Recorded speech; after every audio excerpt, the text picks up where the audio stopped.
More than 100,000 ethnic Armenians living in Karabakh have fled the region after it was recaptured by Azerbaijan. Only a small fraction remain. That's despite Azerbaijan's assurances that they will be integrated as equal citizens. Well, Al Jazeera secured exclusive access to the deserted city of Khankendi. Osama bin Javaid reports.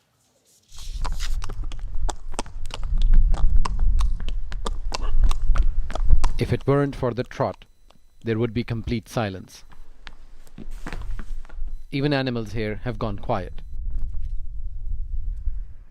Khankendi, which Armenians call Stepanakert, has been deserted. Nearly everyone is gone after ethnic Armenian leaders agreed with Azerbaijan that the so-called state of Artsakh will cease to exist. And it feels everyone just got up and left. Strewn with whatever people couldn't carry with them, the town centre where thousands had gathered now paints an unreal, eerie scene. The morgue staff left too, so even the dead are being repatriated to Armenia by the Red Cross. We count to keep on finding other people still stranded for the time being in the city, in the outskirts. And therefore we have another concern, considering that the rural areas haven't been reached yet. The streets are completely empty. All that you can see here are a scattered few checkpoints on the entrance of Khankendi, Russian peacekeepers inside, and maybe a few soldiers. Here, we've got the last remaining ethnic Armenians gathering at a staging point for those who still want to leave.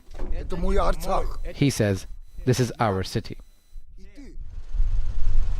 Also a place where those who are staying say goodbye. This ethnic Armenian man hugged the first Azerbaijani he saw. He says, I want to live here with everyone. I have Azerbaijani friends who tell me I shouldn't leave, so I am staying here.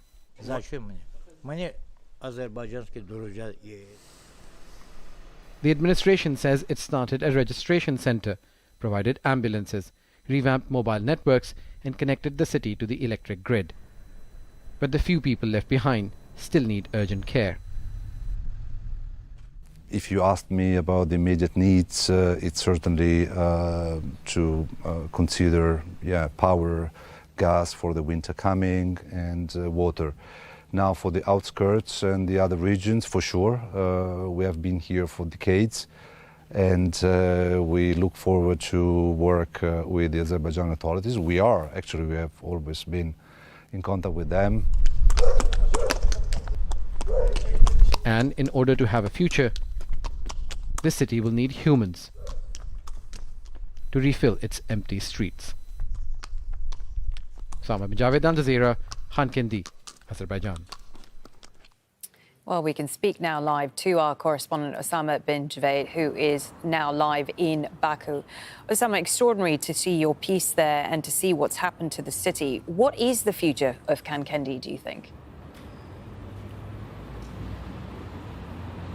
Well, according to the government, it wants people to remain who are left. It would like people who've left to come back. There is going to be a reconciliation process, and it wants to rebuild the city to what it calls its former glory 30 years ago. And to discuss that further, we have with us the spokesman for the Foreign Ministry of Azerbaijan, Mr. Aykhan Hajizada. Thank you very much for speaking to us. The question remains, we're witnessing scenes of ghost towns, empty cities. What really will happen to this area? Thank you so much for the question and for your interest to get an interview with me. As you know, for the last 30 years, Azerbaijan has suffered from the occupation, devastation, and around 1 million Azerbaijani population have become the refugees and IDPs and left this region with devastation and sufferings.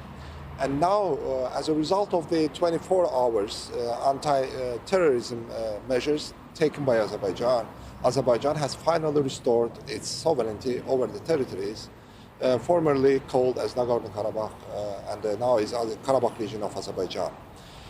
We witnessed a relocation of a certain population of Armenians from the region, but I would like to note that exactly around 30 years ago, Azerbaijanis has left this region that suffered devastation and casualties, a lot of massacres and atrocities committed against Azerbaijanis.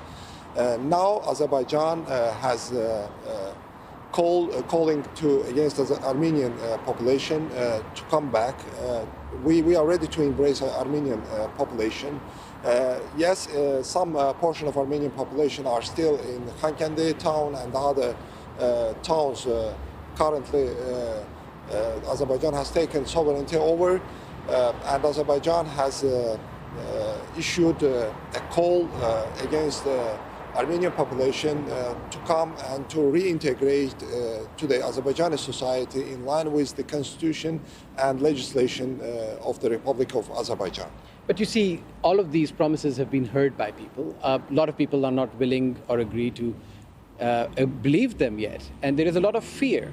So what measures will the Azerbaijani government take to allay those fears and, like you say, allow Armenians to live side by side with the Azerbaijanis? You know, for decades, Azerbaijanis and Armenians lived side by side. Azerbaijan is a multi-ethnic country where a lot of ethnicities are living inside Azerbaijan. Around 30,000 Armenians during the conflict time lived in Azerbaijan and now living in Azerbaijan. And we believe that reintegration and reconciliation is possible. For that, Azerbaijan has launched a dialogue with representatives of Armenia. So far, 3 meetings were held between the local Armenians and Azerbaijani central authorities. And Azerbaijan launched the program of reintegration that covers the governance sector, the economy sector, the social sector. And we believe that Armenians should be a part of this reintegration process. And within this particular plan, within the governance plan, within the socio-economic plan, Azerbaijan is will provide to the local Armenians loans and social benefits to the local Armenians to live side by side with the Azerbaijanis in this particular region. And we believe that after that, peace and stability would prevail in the region. And what immediate steps are being taken? We saw some ambulances in the area. We spoke to the Red Cross workers who say there are going to be urgent needs for the people because there's a winter coming. What will immediately happen? Because this reconciliation process, I imagine, is going to take time. Indeed, Azerbaijan has launched wide areas of utility building, infrastructure building, but at the same time provides humanitarian assistance to local Armenians. And recently, the medical team has been dispatched to the region and now located in the Khankendi town hospital, where they serve local Armenians who left in the Khankendi town right now. And Azerbaijan is also providing humanitarian assistance to the local population, local Armenians. And at the same time, we call on the Armenians who left the region, who relocated to Armenia, to return back. And we are ready to embrace them, and we promise them the better livelihood than they were when they were the part of the military junta established in the territories of Azerbaijan. And very quickly, what will happen now on the international front? Because we've heard concerns raised by European countries. Some other Western powers as well have criticized Azerbaijan for the way it handled things. What will happen on the international front? Because you've got 3 separate tracks, one with the US, one with Europe, and one with Russia to reconcile differences with Armenia. You know, Azerbaijan, following the 44-day war, has launched peace efforts and peace initiatives, including opening up the communication, demarcation of the borders, but at the same time, most importantly, the peace agreement with Armenia. So far, multiple meetings were held between the foreign ministers of Azerbaijan and Armenia, but at the same time, there were facilitation efforts by the EU Commission, EU Council President Charles Michel, with participation of the Germany Chancellor, but at the same time France President. But at the same time, there were facilitation efforts by the Russian side and the United States side.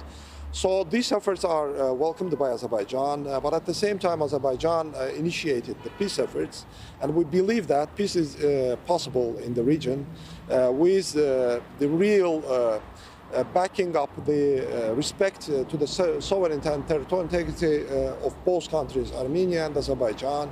And Azerbaijan is willing to continue this effort so that peace would prevail in the region. Karabakh and many parts of it now look deserted, ghost towns. places without souls.